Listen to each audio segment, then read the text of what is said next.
The hospital loomed ahead, its brick walls cracked and weathered, windows darkened with decades of dust. I paused at the entrance, the automatic doors long dead, their metal frames rusted.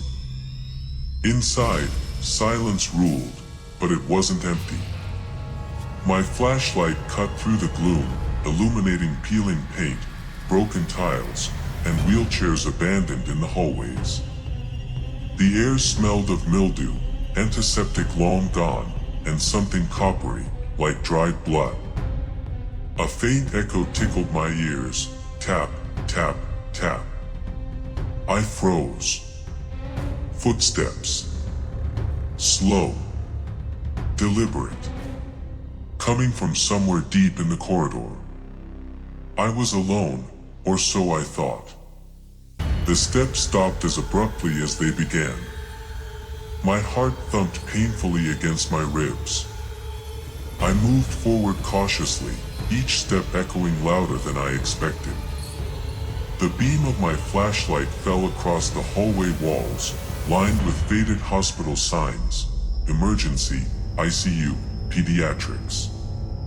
Some doors hung on broken hinges, others sealed tight, but all were dark inside. A sudden clang made me jump.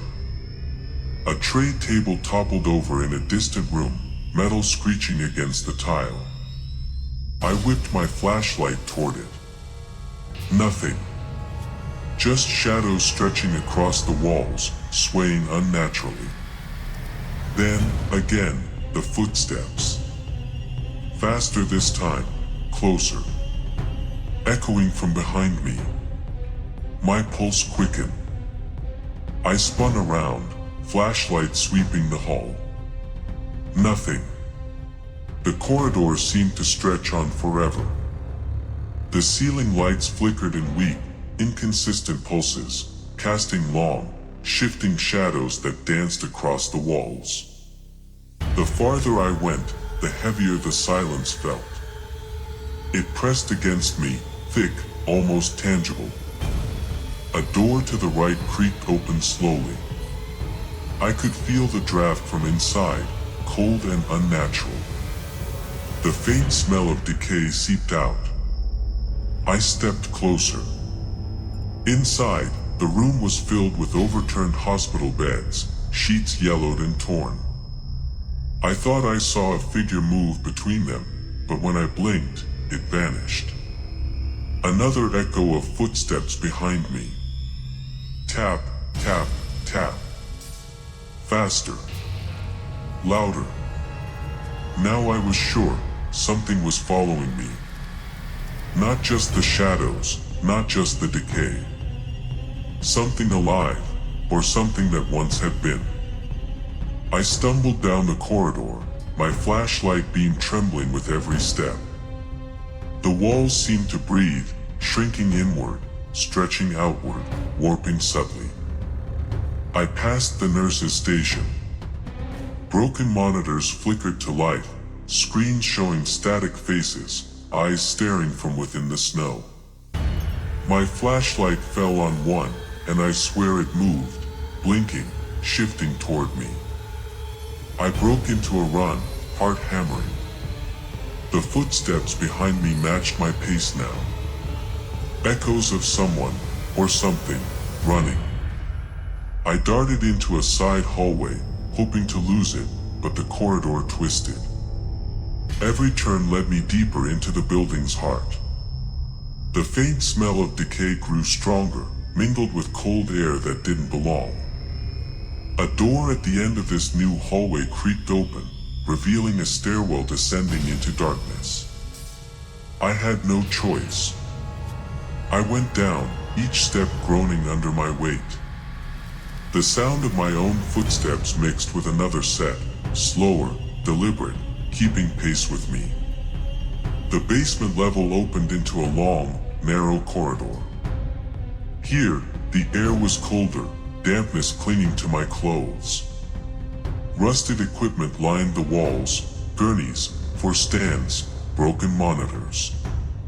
The footsteps continued, tapping behind me, always just far enough away to make me panic but never close enough to see. I stopped. My breath fogged the air. Silence. Then a whisper, "Why are you here?" The corridor seemed to stretch endlessly, lined with doors that led nowhere, or led back to where I started.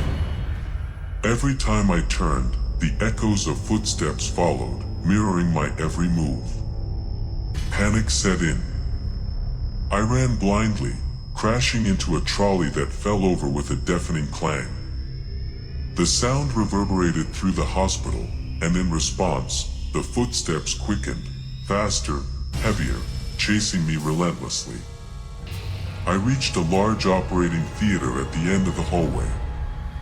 Its doors hung open, and inside, the room was frozen in time. Surgical tools lay on trays, rusted and stained, chairs overturned. Shadows flitted across the walls, moving in jerky, unnatural patterns. The air felt thicker here, almost alive, pressing against me, whispering unintelligible words. Then I heard it clearly, a single step behind me, closer than before. I spun. Nothing. My flashlight beam swept the room. The shadows weren't just shadows anymore, they were figures. Tall, thin, faceless, moving silently across the walls and floor. And from the far corner, a shape stepped forward, a nurse, pale, motionless, eyes black voids, lips cracked in a smile too wide to be human. My heart raced. I stumbled back, tripping over a rusted trolley. The figure glided closer, silent but menacing. Another step echoed behind me, closer, following. I scrambled to my feet, sprinting back toward the hallway, ignoring the moaning that began to fill the air, like dozens of unseen patients groaning in unison. The hospital was alive. Every shadow, every sound, every flicker of light was a trap. And the footsteps, they didn't just follow. They hunted. I reached a stairwell leading back up. My legs burned, lungs screaming for air. As I climbed, the footsteps multiplied, echoing from every corner, every wall, every floor above and below. By the time I burst onto the first floor, the building itself seemed to pulse with a heartbeat not my own, vibrating through the tiles, the walls, the air. And then, silence. I leaned against a wall, chest heaving, flashlight trembling in my hands. For a moment, I thought I had outrun it. But deep in the shadows, I heard it, the slow, deliberate tap of footsteps. Waiting. Watching. Patient. The hallway seemed to stretch forever, the dim light of my flashlight barely cutting through the darkness.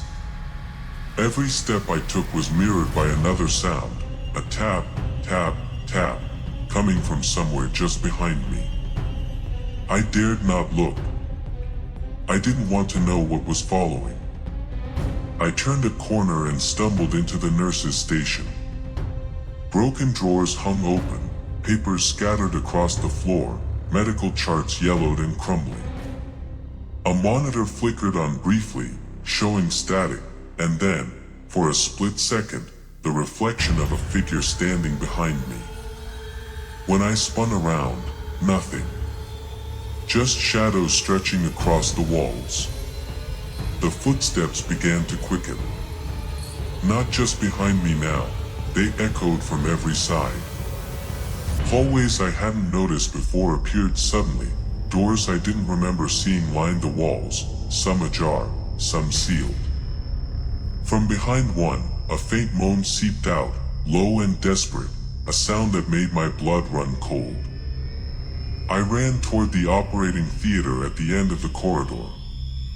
Its doors were half open, the darkness inside swallowing any light I shone in. Inside, Overturned surgical tables, rusted instruments, and long-abandoned equipment littered the room.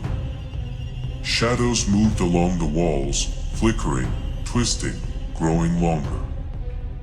Figures appeared, then vanished, their faces obscured, black voids where eyes should be. From the far corner, I saw it, a tall nurse figure, pale and motionless, lips stretched into an unnatural smile. Her head tilted at an impossible angle, following me wherever I moved. Another shadow detached itself from the wall behind me, a figure with hollow eyes, moving silently but unnervingly fast. The footsteps intensified, now a chorus of echoes bouncing off every surface. I stumbled backward into a storage room, heart hammering, trying to find something, anything, for defense. Rusted floor stands, broken wheelchairs, and empty trays littered the floor. One trolley rolled forward on its own, clanging against the wall, as if guided by invisible hands. I backed up against the wall, eyes scanning, breathing shallow. The walls began to seem alive, pulsating slightly, breathing in rhythm with the distorted echoes. Every light flicker revealed a new shadow, a new figure. Some children in patient gowns, some nurses with void eyes, some shapes I couldn't identify. They didn't speak, but the air felt thick with whispered warnings. Stay, forever, never leave. I made a break for it, darting through the corridors, twisting and turning, hoping to find an exit. But the hospital seemed endless now, corridors repeating themselves, stairwells looping back, doors opening to rooms I had already passed. My own footsteps became lost in the echoing symphony of phantom sounds. A sudden crash made me freeze, a door slamming, a chair tipping over. Then, directly behind me, a footstep that wasn't mine. Heavy. Deliberate. Close. I spun around, flashlight slicing the darkness. Shadows moved unnaturally along the walls. Figures twisted and jerked like marionettes, arms bending in impossible ways. I fled down a narrow hallway, then stopped at the end to catch my breath. There it was, the main stairwell leading up. I ran, my shoes scraping across the tiles, breath ragged, heart pounding. The footsteps multiplied. Echoes filled the stairwell, bouncing off the walls, following me relentlessly. I reached the first floor and ran past the lobby. Broken signage swung from the ceiling, and the faint hum of an old generator buzzed somewhere deep in the building. A gurney slid slowly across the floor toward me, no one touching it. The shadows of figures flickered in the corners of my vision, always gone when I looked directly. And then the whispers came, soft at first, growing louder. You can't leave, you never leave, join us. The hospital had revealed its true nature. It was alive, feeding on fear, trapping anyone who dared enter. The corridors shifted subtly with each step I took, guiding me deeper into the building, toward something. Something that had been waiting for me all along. I stumbled down the twisting corridors, heart hammering, breath ragged. The footsteps behind me had multiplied. No longer a single echo, but a chorus, some fast, some slow, some heavy, some light. Every surface reflected movement, shadows crawling, figures flickering in and out of existence. I reached the operating theater again. The doors hung open, inviting, but inside, the room pulsed with unnatural energy. Surgical instruments hovered in midair, their metallic glint reflecting in the distorted lights. Figures moved between the tables, some children, some nurses, faces hollow and frozen, their eyes black voids that followed me relentlessly. A whisper slithered through the air, You can't leave. You belong here. I turned to run, but the corridors had shifted again. Doors led nowhere, walls bent unnaturally, the hospital itself reshaping around me. Every hallway I chose spiraled me back toward the center, toward the figures waiting, circling, patient yet relentless. From the ceiling, a shadow dropped. A nurse, elongated, grotesque, its hand stretching toward me. I ducked, sprinted, heart hammering. A trolley rolled at me, unpowered, colliding with a wall behind me, metal screeching. The footsteps surged, now synchronized, echoing from every direction, a relentless hunt. I found a stairwell leading upward. My only hope. I ran up, 3, 4, 5 flights, each step groaning under my weight. Behind me, the building groaned in response, walls shaking, lights flickering. The footsteps never stopped. They followed. Always followed. Finally, I burst through the hospital's main entrance. Cold night air hit me like a wall. The building loomed behind, silent now, inert, appearing abandoned once more. Relief washed over me. I was free, or so I thought. Then I heard it, a single tap, tap, tap, echoing behind me. Not from the hospital. From the empty street. I spun. Nothing. Only fog and the faint outlines of broken streetlights. I started walking, faster, then running, feeling eyes on me.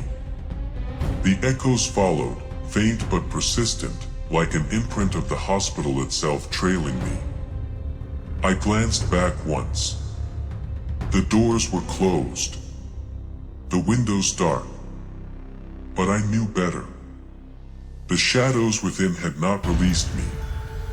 Days later, I returned to the city, trying to resume normal life. But the footsteps never stopped. On quiet nights, in empty corridors, in echoing hallways, they chased me. They didn't belong to anyone alive. And I knew they never would. The hospital wasn't just a building. It was a predator. And once you enter, you are never truly free. If this chilling journey through the abandoned hospital gave you goosebumps, don't forget to like, share, and subscribe for more haunted places, ghostly encounters, and terrifying stories that follow you long after the lights go out.